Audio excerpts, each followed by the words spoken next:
Upaya meningkatkan kualitas pendidikan di Indonesia dapat dilakukan melalui pembenahan yang sesuai dengan kebutuhan dari tiap tingkat pemangku kepentingan.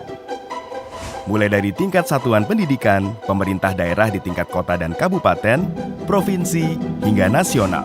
Upaya ini memerlukan gotong royong dari berbagai pihak untuk mengakselerasi transformasi pendidikan Indonesia. Tahukah Anda bahwa kita semua adalah bagian dari ekosistem yang dapat berperan dalam pembenahan kualitas pendidikan di Indonesia? Mulai dari kepala satuan pendidikan, guru, peserta didik, komite sekolah, orang tua murid, pemerintah daerah, hingga masyarakat, semua punya peran dalam meningkatkan kualitas pendidikan di Indonesia. Untuk itu, Kemendikbudristek mengembangkan rapor pendidikan yang berkaitan satu sama lain.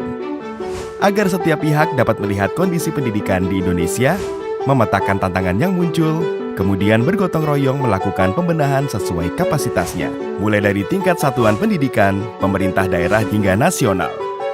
Terdapat 3 jenis rapor pendidikan berdasarkan cakupan datanya, yaitu rapor pendidikan untuk satuan pendidikan, rapor pendidikan untuk pemerintah daerah, dan rapor pendidikan Indonesia yang berkaitan satu sama lain. Yuk, simak penjelasan masing-masing platformnya. Pertama, rapor pendidikan untuk satuan pendidikan digunakan untuk perencanaan berbasis data atau PBD di tingkat satuan pendidikan. Kepala satuan pendidikan dan guru dapat melakukan proses identifikasi prioritas masalah, refleksi akar masalah, dan perencanaan pembenahan. Satuan pendidikan dapat melakukan perencanaan pembenahan yang sesuai dengan kondisi satuan pendidikan. Misalnya, melakukan pembenahan kualitas literasi atau numerasi, hingga iklim keamanan satuan pendidikan berdasarkan kondisi yang paling perlu perbaikan. Kini, platform ini juga dilengkapi fitur poster rapor pendidikan yang dapat diunduh untuk memberikan informasi secara ringkas mengenai hasil capaian satuan pendidikan. Hasil unduhan poster ini dapat dibagikan ke orang tua murid atau komite sekolah, atau dipajang di papan mading sekolah untuk memantik berbagai diskusi. Tujuannya, agar saat satuan pendidikan melakukan pembenahan, orang tua dan warga sekolah diharapkan dapat memberi masukan atau ide hingga berbagai dukungan dalam pelaksanaan pembenahan yang direncanakan.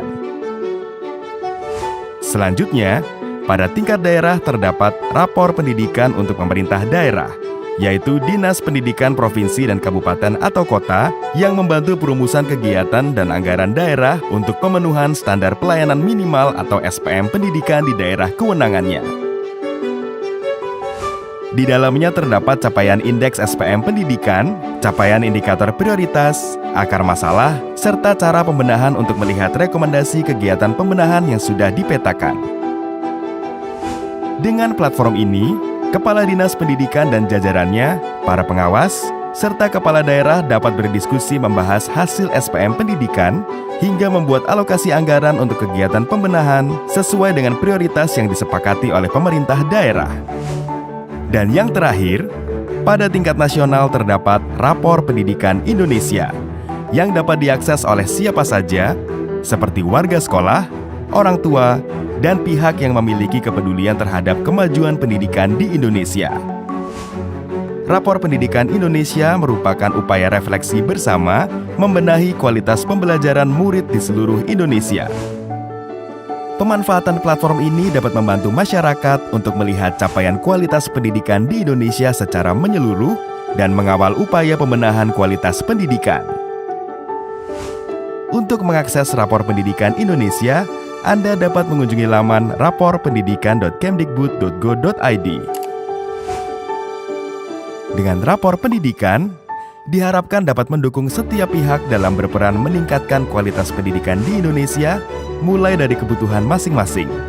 Kepala satuan pendidikan memahami akar masalah yang paling mendesak untuk dibenahi, orang tua murid memahami urgensi pembenahan yang paling mendesak di satuan pendidikan, pemerintah daerah dapat mengalokasikan anggaran dan mendistribusikan sumber daya dengan lebih sesuai kondisi, dan masyarakat dapat terus bergotong royong mengawal upaya pembenahan kualitas pendidikan. Karena kita semua yakin, saat semua pelaku pendidikan di Indonesia bergotong royong dan berupaya melakukan pembenahan yang sesuai kebutuhan, transformasi pendidikan yang didambakan dapat terakselerasi. Mari bersama-sama memanfaatkan rapor pendidikan karena semua punya peran dalam pembenahan kualitas pendidikan Indonesia.